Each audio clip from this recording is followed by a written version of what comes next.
If you had to sum up the economy in one word at the moment, what would it be? Dire. Simple as that. Simple as that. Well, it's actually diabolical, isn't it? Honestly, disastrous. On a night out in Halifax with a budget around the corner, people have got a lot to say about what they think.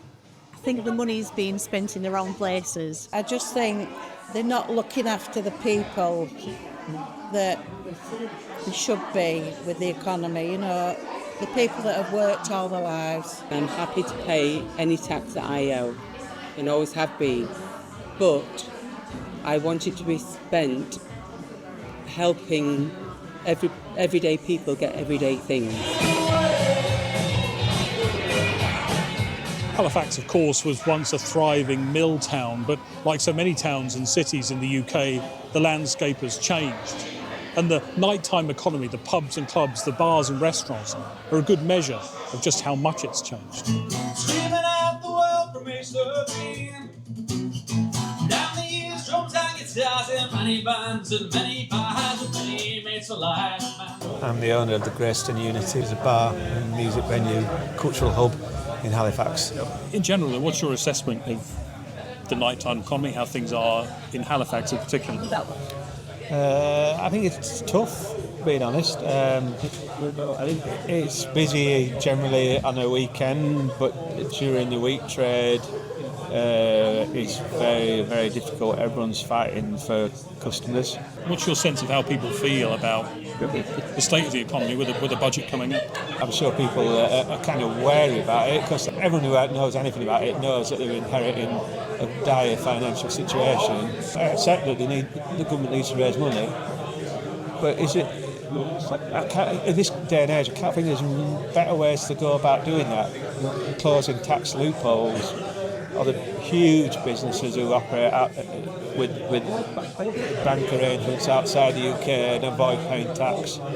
They're the kind of, go for those, the big players, really. Whenever there's a budget, for a few days afterwards, there's a drop-off in trade.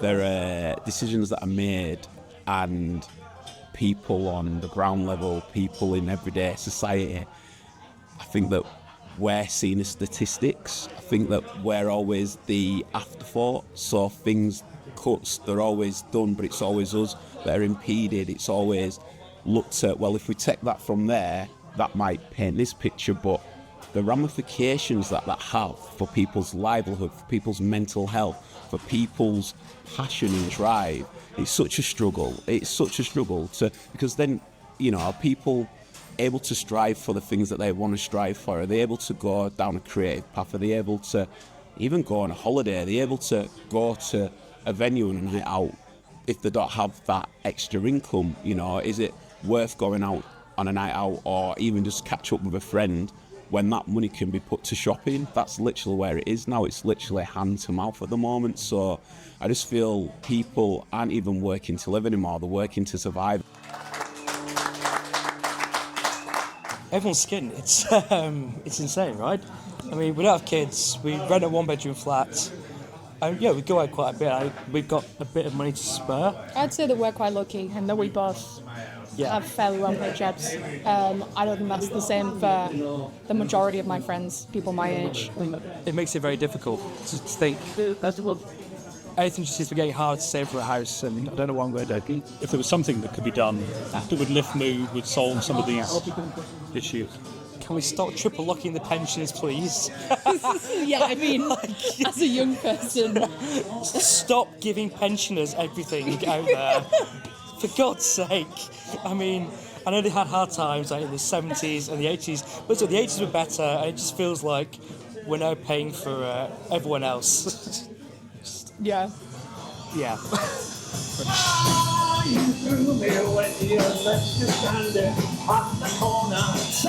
The punk band has just got going downstairs.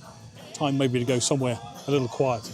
Good evening, Halifax, and welcome to Homage to Fromage. We've got some fantastic autumnal cheese this evening, so with no further ado, 3, 2, 1, cheese. I myself I have my own business with my partner, and we're finding it much more of a struggle being self-employed and trying to get by. I know everyone else is feeling it. The cost of living, it's getting extortionate. The monthly food shop, it's just going sky high at the moment. Is there one or two things that you think would make a difference, either to your business or those household bills? I mean, there's no magic wand, is there? Where's the money going to come from? You know, our councils don't have the money. They're all in so much debt. You know, I think investing in smaller businesses, investing in these northern towns where at one time we were making all the money for the country. You know, can we not get back to that? Can we not invest in local industry? It doesn't feel like things are getting any better. There's always cheese, the good thing. That's the beauty of it, yeah. I mean, there's always a little bit of spare money for cheese. Wealth inequality is a major problem, and I think letting people who already have a lot of money have slightly more money does no good for our economy at all. Whereas giving people who haven't got very much money more money, or letting them keep more of their money, that goes back into the economy. If less well-off people have got more money, they spend more money. So that to me is a major problem. And do you sense that's not getting attention then? I don't think it's getting enough attention at all, and I think it's the divide is getting wider. Are there things that you would like to see in a budget that can address the problems that exist? Yeah, well, the first thing for me would be a wealth tax. It's absolutely critical. I think we need to address this question of is there any money left? There's plenty of money, it's all about choices. We see a lot of people coming in the daytime, and the night time it's really quiet now, and I think places are struggling. The impression I get when talking to people is there's a lot of uncertainty. People are uncertain, but when you ask them about what they're uncertain about, they're not really sure. There's just a general feeling of uncertainty and being cautious. There are things you hear over and over again. People want the welfare bill cut, for example, but everyone wants what they care about protected. As for making the numbers add up, no one seems to have the answers. We've paid taxes and we've worked all our lives, haven't we? And just don't seem to see any benefit for it. The national debt is bonkers, isn't it? You look at if you actually relieve that pressure on the economy, it will make such a big difference. How do you do that, though? How do you do that? Yeah, that's a really good question. I mean, there's too much pressure on finances, regardless of what you do. With all of that uncertainty, those questions about how on earth anyone can prosper, there are businesses that are expanding, and this is one of them.